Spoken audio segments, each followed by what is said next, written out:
అది ఉస్మానియా యూనివర్సిటీ అండి. నేను గ్రూప్ 2 యాస్పిరెంట్ అండి. గత కాంగ్రెస్ పార్టీ ప్రతిపక్షంలో ఉన్నప్పుడు రేవంత్ రెడ్డి గారు ఏమన్నారంటే ప్రెస్ క్లబ్లో, ఈ బీఆర్ఎస్ ప్రభుత్వాన్ని మీరు ఓడగొట్టి కాంగ్రెస్ ప్రభుత్వాన్ని తీసుకొస్తే ఇప్పుడు ఉన్నటువంటి 783 గ్రూప్ 2లో కాంగ్రెస్ పార్టీ అధికారంలోకి వచ్చిన తర్వాత అదనంగా పోస్టులు కలిపి మీకు అనుకూలమైన సమయంలో ఎగ్జామ్ నిర్వహిస్తామని చెప్పేసి రేవంత్ రెడ్డి గారు, ఇప్పుడు ఉన్నటువంటి ముఖ్యమంత్రి గారు హామీ ఇచ్చారండి.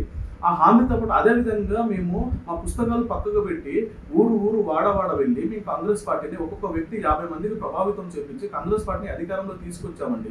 తీసుకొచ్చిన తర్వాత రేవంత్ రెడ్డి గారు ప్రతి వేదికల మీద ఈ రోజు కాంగ్రెస్ పార్టీ వచ్చిందంటే నిరుద్యోగుల వల్లనే కాంగ్రెస్ పార్టీ వచ్చిందని చెప్పేసి అన్నారండి, ఒప్పుకున్నారు. కానీ మా గ్రూప్ 2 అభ్యర్థులకు మీరు ఏం చేశారండి?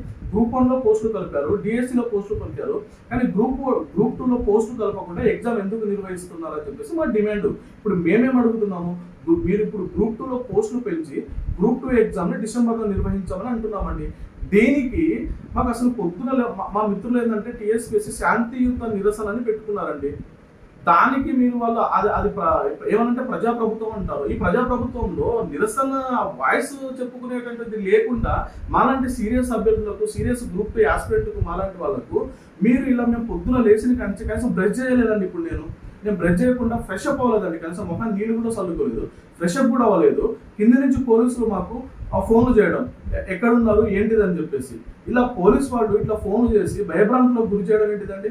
ప్రభుత్వం దీని గురించి ఆలోచించాలి. అసలు పోలీసు వాళ్ళు ఈ హాస్టల్ లోపలికి రావడం ఏంటిది? వీసీ వాళ్ళు పర్మిషన్ ఇచ్చారా? అదేమన్నా రిజిస్టర్ సార్ ఏమైనా పర్మిషన్ ఇచ్చారా?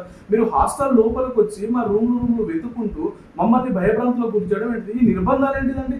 గత బీఆర్ఎస్ ప్రభుత్వంలో ఈ నిర్బంధాలు ఉన్నాయని చెప్పేసి ఆ కాంగ్రెస్ ప్రభుత్వం ఏరికోరి తెచ్చుకున్నాం. ఈ ఏరికోరి తెచ్చుకున్నటువంటి ప్రభుత్వంలో ఈ నిర్బంధాలు ఏంటిది అసలు? మేము ఇది అడుగుతున్నాము.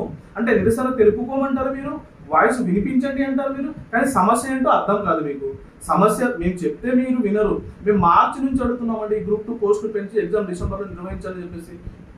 ఇది చేయకుండా మీరు మా వాయిస్ కూడా మీరు అర్థం చేసుకుంటా మధ్యవర్తుల మాటలు విని మీరు ఏదేదో చేసుకుంటా పోతే మాలాంటి వాళ్ళకు అన్యాయం జరుగుతూ ఉన్నది.